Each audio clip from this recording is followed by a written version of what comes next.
Derbyshire's Billy Godalming produced an innings of defiance on his return to Lord's, but it was his old Middlesex pal Stephen Finn who took the plaudits on the opening day of their LV County Championship match.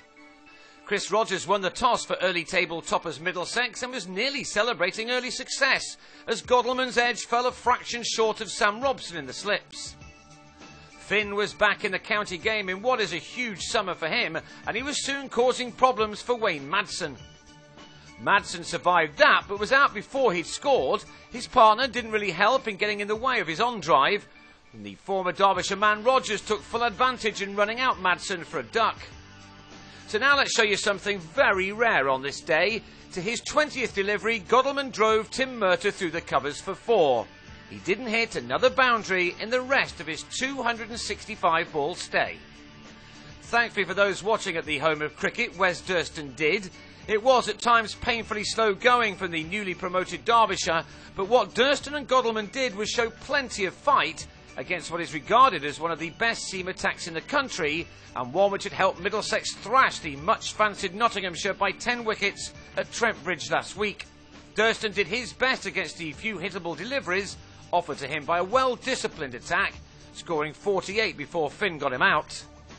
He was out at 86 for 2, which then brought Shivnarine Chanderpaul in, looking to make hay at Lord's, with Godalming hardly playing a shot in anger at the other end. In what was becoming a quite extraordinary innings of concentration, it was left to the West Indian to find the boundary rope, as these two took the total along to 118, made at barely 2 runs per over. For one with nearly 22,000 first-class runs under his belt, the manner of Chanderpaul's dismissal was a little surprising. On 18, he shovelled a delivery from Gareth Berg into the hands of Joe Denley at mid-wicket. At least Dan Redfern lifted the rate of scoring a fraction before tea.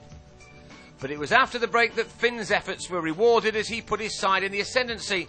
On 15, Redfern's fine glance was too fine, and John Simpson tied it up behind the stumps.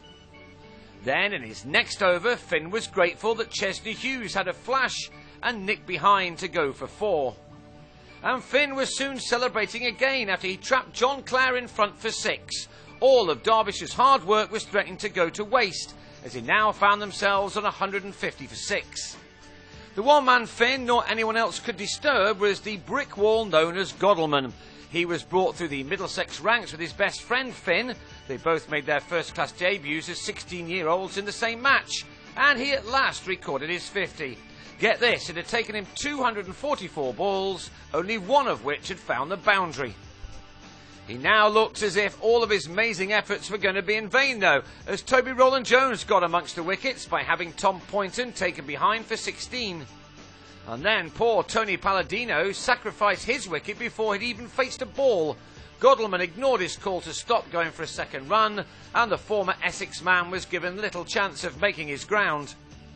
What made matters worse for the visitors was that 5 balls later, Godalming's extraordinary innings was ended when he was given out LBW off Murtagh, a decision the batsman clearly didn't agree with.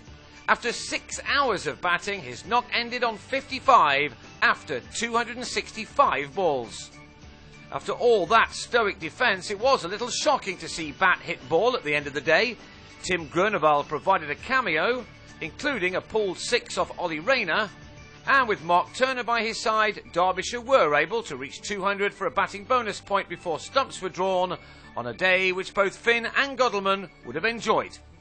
Finn ended the day with figures of 4 for 36.